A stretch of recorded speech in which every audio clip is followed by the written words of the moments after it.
Hi, and welcome to this section on designing learning experiences. This section will talk about the kind of model that I've been using um, for the past 20 years or so to design in-class learning experiences, but it also works with the online version as well.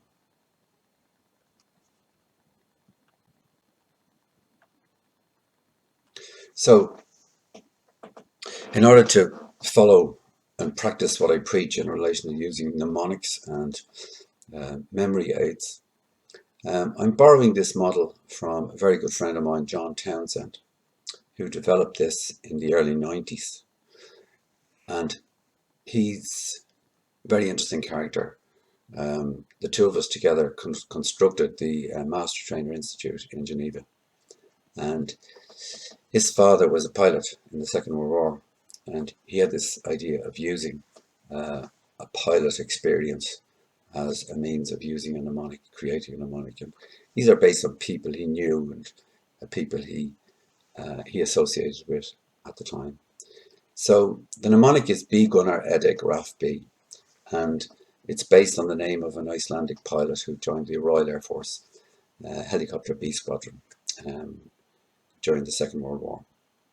And each part of B Gunnar's name is a part of the learning experience, designing the learning experience. So it's quite interesting. Just in terms of looking at this tool I'm using is Prezi Video. And Prezi Video allows you to do quite a lot of interesting things. You can forward the slide. Um, Obviously, you bring it back if you like. But if you forward it, you can actually also make it kind of transparent. So you can see the person behind if you wish, or not, as the case may be. So the transparency probably allows you to merge in and out with the slide itself. So this is B Gunnar Edigraph B, how to structure a learning experience. And let's look at it in three phases. The three phases of the learning experience are the gap phase, the teaching phase, and the recap phase.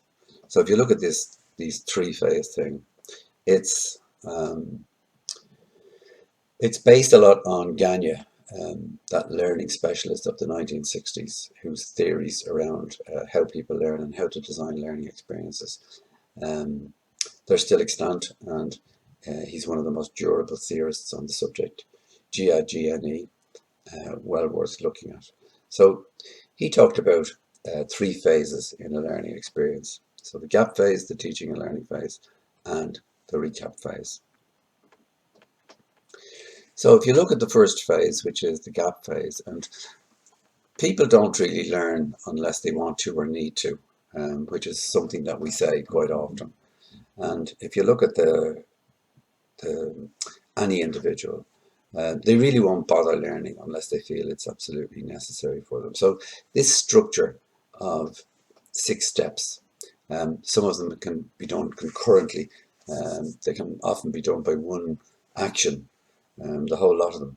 So in actual fact, it's quite a fluid idea, but the basics behind it is to get somebody ready to learn, to get somebody to be prepared to learn and want to learn. So opening with a bang. Um, the idea behind opening with a bang is, well, I suppose you could call it get an attention getter. Um, the attention getter is, how would you call it? Something that wakes them up. And you can obviously wake up anybody with a noise, but I think some crafty ones are better.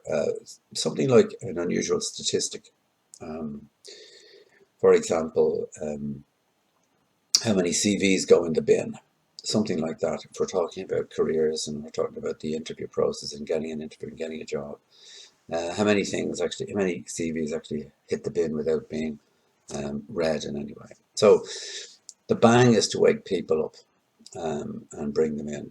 Cartoon could be a joke.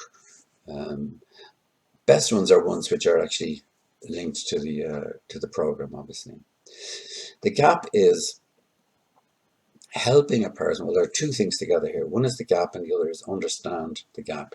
One is to demonstrate to the individual that there is a gap there, and a gap between where they are and where they will be when they get to the end of the program.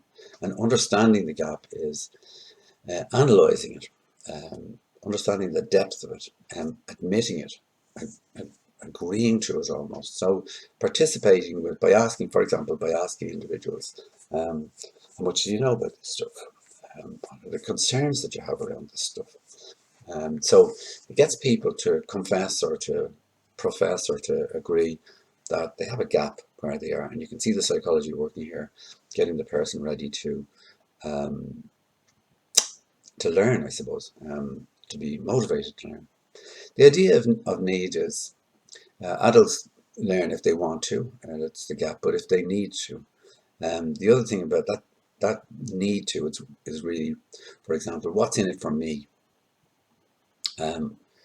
Often you see that acronym WIIFM, what's in it for me?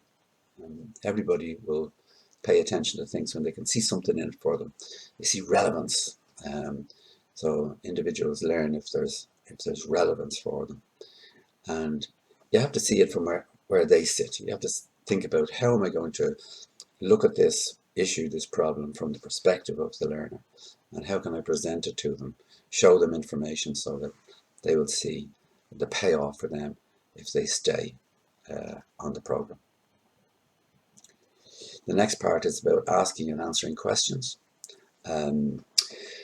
Really, people are, how comfortable are they where they are?